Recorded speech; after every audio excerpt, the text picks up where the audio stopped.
जी अस्सलाम वालेकुम भाईजान, खैर करिए जी इंशाल्लाह बेहतरीन उम्मीद करेंगे सारे भाई खरीद से होंगे माशाल्लाह। नुमान गोट फॉर्म का दुकान पे आज आपको पक्का खीरा ब्रीडर दिखा रहे हैं माशाल्लाह। दोमड़ी आपके सामने, तोते वर्गी नकोर, डबल हड्डी, चौड़ी छाती में इंशाल्लाह। नुमान गोट फॉर्म का दुकान, रब्ता नंबर दिए गए नंबर पर रब्ता कर सकते हो। कार्गो अल्हम्दुलिल्लाह आल पाकिस्तान में इंशाल्लाह।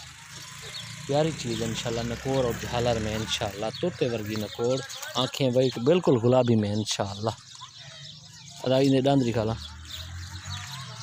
ये देख रहे हैं मेरा भाई, दांत इसने बिल्कुल खुले किए हैं, अल्लाह खैर करे इंशाल्लाह। और दोम भी माशाल्लाह 1 फुट की दोम लगी है। अरे मैं छिकी होने वाला छिकियाँ जी माशाल्लाह।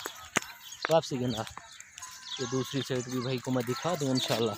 जिस भाई को ज़रूरत है वो रब्ता कर सकता है अल्हम्दुलिल्लाह। कार्गो वाल पाकिस्तान में इंशाल्लाह मुकाबले का बच्चा लाला जी। बस बस बस खड़ा रहे माशाल्लाह। बहुत ही उम्दा चीज़, क्वालिटी नंबर 1 दा पेवर चीज़ इंशाल्लाह। प्योर गुलाबी में इंशाल्लाह, आँखें भी वाइट हैं, फुल कान में इंशाल्लाह, तोते वर्गी नकोर, डबल हड्डी, चौड़ी छाती में इंशाल्लाह जी माशाल्लाह। जिस भाई को चाहिए वो दिए गए नंबर पर रब्ता कर सकता है नुमान गोट फॉर्म डेरा का दुकान पर इंशाल्लाह जी। अस्सलाम वालेकुम रहमतुल्लाहि व बरकातुहू।